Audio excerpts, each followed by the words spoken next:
And thank you for joining us here on the National News Desk, America's News Now.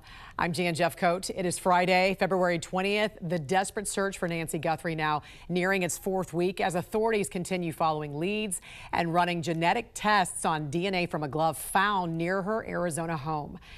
Angela Brown joining us from the live desk with the latest on this. And Angela, you know, the Pima County Sheriff has said he believes Nancy is still alive. So where does that search and investigation stand this morning? It seems like every road they go down, it ends at a brick wall. Yeah. It seems like everything's in the air at this point. It's going on nearly, what, 3 weeks, 4 weeks since Nancy Guthrie was last seen. As investigators are still trying to plug away and trying to track her down. It's been really a dead end after dead end in this case following the kidnapping. Most recently, though, investigators struck out on that DNA evidence that was found inside of Nancy's home, as well as on that glove found inside of her home. Now, the White House says they've been keeping a close eye on the situation. Meantime, detectives are now trying to track down a gun.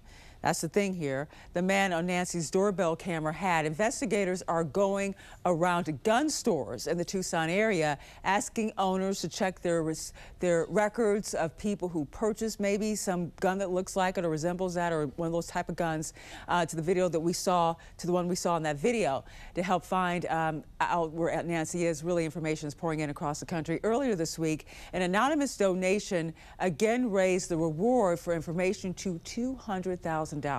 All right, Angela, thank you. The sheriff also facing growing criticism over a recent wave of media interviews and reportedly an ongoing feud with the FBI. The New York Post reports the hunt for Savannah Guthrie's 84-year-old mother, Nancy, has been doomed by Pima County Sheriff Chris Nanos and his vendetta against the FBI, according to a rising chorus of critics.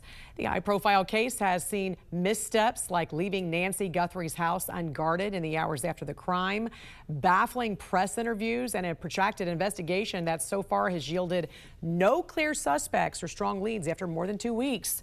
The FBI is desperate to take over the investigation, but cannot unless the Guthrie family specifically asks, multiple law enforcement sources told the Post. President Trump also weighed in, questioning why the Pima County Sheriff's Department publicly leaked that it was using a helicopter and Bluetooth signal technology to try and track Nancy's pacemaker. I didn't like when they were talking about going after the pacemaker and you know, before they even started going after it, they're coming and reporting it. So if in fact they could do it that way, the person would say, well, I'm not going to let that happen, right? So bad things would happen if he not going to let that happen. I can't imagine why they would have done that. And just in terms of strategy, just one little piece, I don't know.